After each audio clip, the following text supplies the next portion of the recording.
Sa isang programa po ni dating Pangulong Rodrigo Duterte, naglabas po ulit siya ng kanyang saloobin tungkol sa Pogo doon sa lumabas na fake na polvoron video ni President Bongbong Marcos daw, yung Quadcom meeting at yung ICC. At sinabihan pa niya ng ating mga kongresista daw ay puro salita lang na kinontra ng mga young guns ng Kamara. Panoorin po natin itong press conference ng young guns ng Kamara kung paano nila kinontra lahat ng pahayag na ito ni ex-President Rodrigo Duterte. At alam nyo, habang pinanonood ko itong ating mga magigiting na kongresista, napapabilib po nila ako. Panoorin po natin ito. I acknowledge Gab Lalo from Inquirer Online.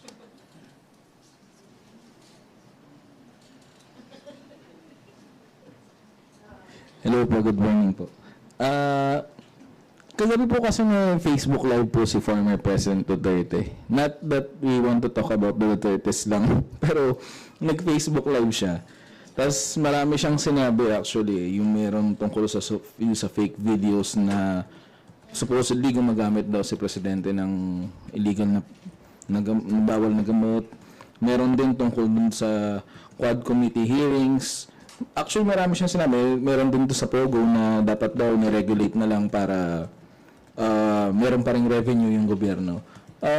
Siguro po, una, napanood niyo po ba? At pangalawa, may reaction po ba kayo regarding this? Yung mga statements niya? Kung napanood ko, hindi ko napanood kasi pagbukas ko, nakita ko agad ang si Crystal Ball, Harry Roque. So, sabi ko, ay, wag na. Okay. So, hindi ko napanood. Ano bang nasabi ni PRRD? Ano bang nasabi? Oo, hindi ko na pinanood. Oo. Ayun po, Ang haba tapos naputol yung internet. nag-react po siya, may mga reaction siya regarding do sa yun nga, yung fake video na hindi raw siya makapag-decide kung si Presidente raw ba talaga yun. And then, sa Quad Committee hearings, binadnote niya yung ICC again, minura niya. Tapos, yun nga po yung sa Pogo, sabi niya, it could have been regulated na lang para may revenue pa rin yung gobyerno. Bits and pieces lang napanood ko, no? Oo nga, no? Bakit ako yung nandito, ha, na ganito yung topics natin, no? Kayo, ha? Hindi, honestly, I didn't get to watch the whole thing. Medyo, parang 1 hour ata, no? Mga 1 hour siya. When it comes to the Quadcom, we are doing this because of things na nakikita natin with what has been happening. And this is the duty of us as part of the legislature to look into things na kung may hindi magandang nangyayari, especially that it's linked to the Pogo, no? We really have to look into it. Hindi man pwedeng tumahimik lang tayo. So, if with respect to what the former president said about sana pala ni-regulate ang Pogo, this was during the time na administration po niya. So why did he not do it? Why did the previous admin did not do it if gano'n naman pala dapat? I think, like when I was still a lawyer then, di pa ako nakaupo during the time na, kumakalat na yung mga videos ng mga ibang mga binubugbog, di ba? Nakita natin yon mga 2020, 2021 na, di ba, kumakalat yon. That should have been acted upon. Kasi alarming na, that early pa lang. But it's only now that we're doing something about it.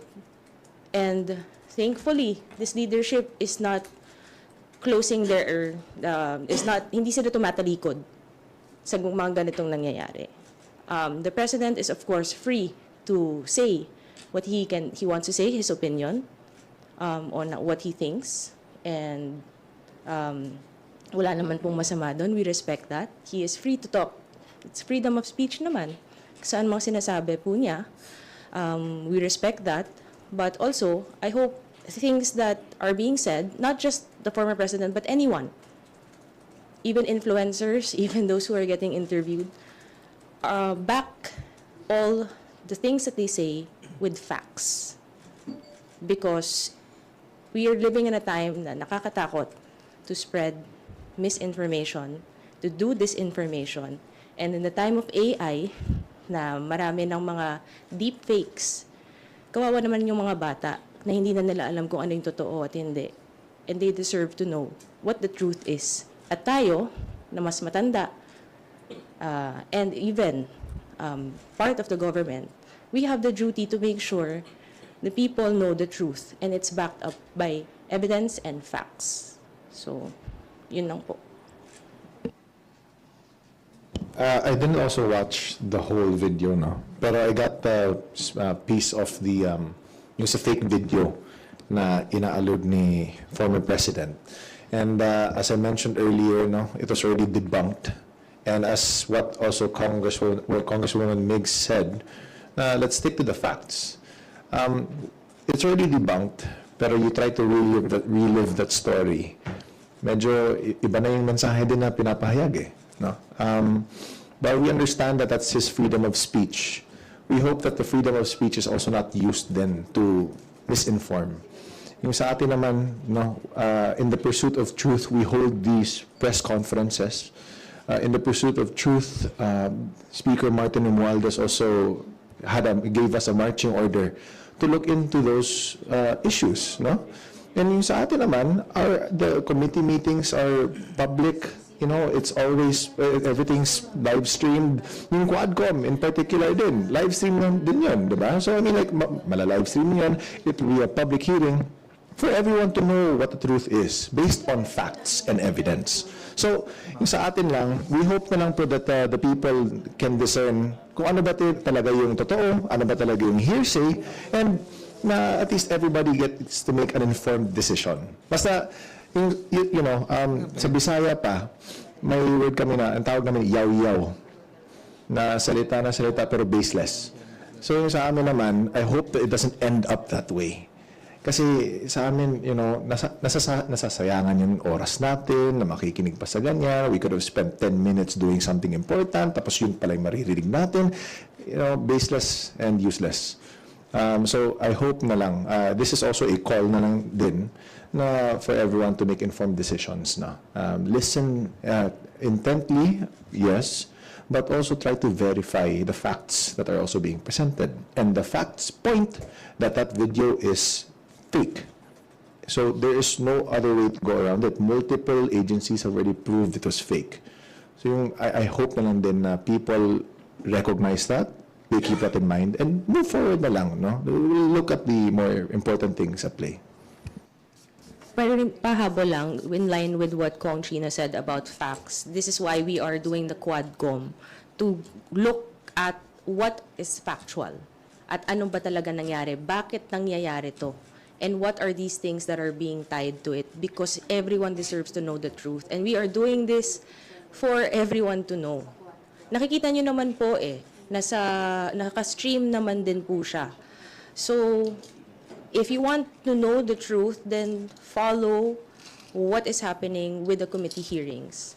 Para, iyan na lang talaga because it's backed by resources with facts and resource persons who are invited and sana pumunta yung mga ini-invite, di ba? Because this is the only way for us to know the truth behind all these words and speculations and paglalabas sa videos.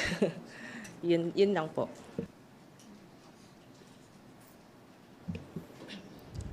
May nag-text sa akin, hindi daw ako nanood, kaya tama ba? Sinabi niya, dito ba niya sinabi na tama ba yung nag-text sa akin? Puro daldal daw yung mga congressman? Actually, ma'am, part of my follow-up question po yun, na kasi... Nauna ako. Okay lang po. Excuse me, Secretary Roque, may crystal ball din po ako. Ayun nga po, ma'am. Kasi sinasabi rin ni former President Duterte na tinanong siya regarding dun sa mga congressional hearings na nililink si Michael Yang. And ang sabi niya, sana raw magpresenta na lang ng ebidensya para ma-prosecute siya or madepensahan niya yung mga allegation na yun. Kasi puro salita lang raw yung mga congressman. Parang parehas lang naman kami ni President Duterte. Kami puro salita, paano naman siya? Pero ang totoong sasabihin ko ay, sa tamang komite talaga, maipapakita, excuse me, magjowa. Sa tamang komite talaga, maipipresenta ang mga ebidensya. Saan pa namin ipipresenta?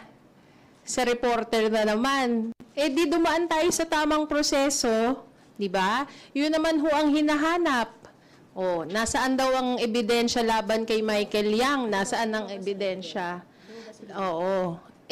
Kung nag-attend po sana siya ng hearing, nandoon po ang ebidensya. Sana po napakinggan po niya para din hindi naman po siya ang dinadamay doon, si Michael Yang. Nandoon po sa hearing ang mga ebidensya, ang mga reklamo. Kung meron po siyang sasagutin tungkol doon, pwede naman po siyang dumalo pero hindi po siya dumarating. Ayun po. Salamat po. Hindi po kami puro daldal, Mr. President. Baka ako po. Ito na naman, mapapalitan na naman ako. May mga trolls. Tabloid na naman to. Trolls na naman. Dami na naman natin trolls. Sa TikTok na naman ako mamaya. Mas baka ma-TikTok ka rin, ha? Shorts na naman lalabas. Manda ka na. Well, in addition po siguro, sorry, nakaka-distract kasi yung side quest dito. Si Kong Rog na yung next yung i-target na ng mga trolls. Pagod na po kami.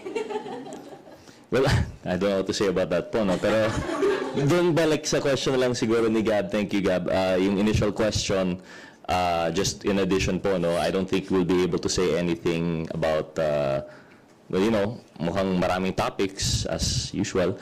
And unfortunately, we are not properly informed pa siguro. We were ako po personally preparing for the budget. Nalaman ko na lang po bits and pieces through whatever information it sent to us.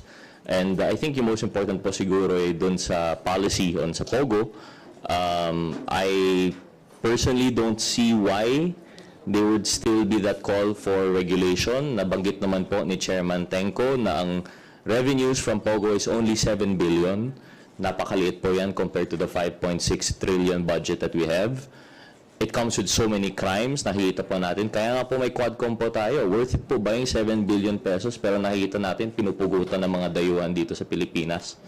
You know what I mean? So it really comes with these various crimes, and I don't think it really answers the issue po, no, regulation. Ang problema po natin, I don't want to go ahead of the Quadcom, pero nakikita pa natin dun sa Committee on Drugs, dun pa sa Committee on Public Order, nagiging front po talaga yung lisensya po nila. Sinasabi po nila, nandito sila as POGO, ang nasa license po nila is a certain area, yun pala ginagamit na rin yung lisensya to justify presence in other areas. As compared naman po na kung walang POGO, walang license, then they have nothing to use to justify. So I think dun po yung mahirap na ipagtanggol na dapat i-regulate na lang when the regulation itself is being used to shield the perpetrators. So I think yun lang po yung comment natin dun sa policy on POGO. I'm not sure if we're in a proper position. Sorry, Gaba, di ko alam masyado yung dun sa video and dun sa ICC. We'll be sure to study that. But as for yung second part po, no, yung dun to go sa congressman, and wag po sila mag-alala. Masyadong excited. Kaya nga po may Quadcom. We're there to ferret out the truth. We are now seeing evidence that probably we would say has never been seen before. And it's precisely the point naman of any inquiry in aid of legislation, aside from coming up with legislation to protect or fight these ills that we see, yun po, anything that will be collected as evidence, if it is deemed proper by the committee report, will be forwarded to the proper authorities naman. Ang kagandahan po ng Quadcom ay dito po, unlike kung normal whistleblower lang po yan na kailangan tatakbo sa PNP, magbibigay ng report, walang guaranteed protection. With the Quadcom, we have a direction, and we will be using the full might of Congress and the powers that come with it to really ferret out the truth po.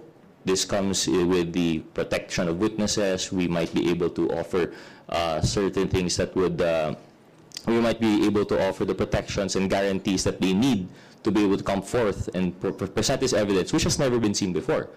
Kung dati po walang kaso dahil walang ebidensya, dito po baka magkaroon. And that's why we have this Quadcom, and that's why I think that the people should endeavor to listen and to find out po from there. Yun lang po. To add lang, no, with what Kong Rog was saying about, yun nga, lumalabas yung mga ebidensya. The reason why Mr. Yang was named is because this was given by a witness that was under oath. So, we are following processes here. Hindi to something that is a fishing expedition and all. This is really something we are looking into dahil nakakatakot. And everyone deserves to know the truth. Yun ang talaga. Yung mga ebidensya lumalabas sa committee hearings. And kung may mga witnesses that are saying under oath these things and linking to certain personalities, then hopefully ang mga witnesses then being invited will show up, because kung hindi kayo magpakita, baka siguro may tinatago kayo. We don't know. But it is best for everyone sana to be active in this, to participate in this, because this is not a small matter to link, to see the connections with the drugs, the trafficking, the illegal, the source of money, and everything else na hindi natin alam ano pang pwede mangyari. Which is why importante itong Quadcom na to, na talagang makita ano ba nangyari? Anong nangyayari? Ano ang nangyari dati? At bakit nangyari to? So, yun po. Sorry, just a quick addition po, no? Just to clarify, Gab, if I may ask po, no? Sorry, the former president said kung mayroong ebidensya laban sa akin, was he making reference to himself or not necessarily? Actually, sir, hindi sa kanya. Kay kasi parang ang dating sa kanya, nalilink siya doon kay Michael Yang. Yun po yung question na pinost kasi nung mga host. It's the host. So, hindi naman po galing sa kanya yung linkages. So, wait, sorry. It is the host that insinuated a link. It's not Congress. Congress never, wala naman, hindi naman, bakit kami masama dito? Hindi naman pala galing sa Congress ang paglilink. Nasa sariling nag-interview pala sa kanya ang naglilink. Baka dapat questionin niya yung nag-interview po sa kanya, hindi kami. Kung wala naman pong link, I mean, who is Michael Yang sa kanya kung walang link? Yung host lang pala nag-insinuate. So bakit tayo yung masama? We're just doing our jobs here and trying to find the truth, because dapat tumigil na yung ganito. Thank you, Madam Chair. May I have my time back? Joke lang. No, but yun nga po, precisely the point, kaya natanong po natin si Gab for the question to clarify.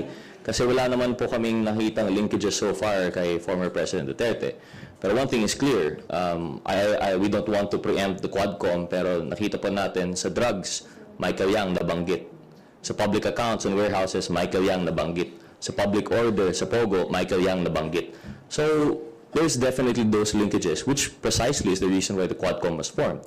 But if we're talking about linkages to the former president, as insinuated by the host, I don't think we're ready to answer that yet po. Pero wag po mag-alala, papunta na po tayo sa exciting part.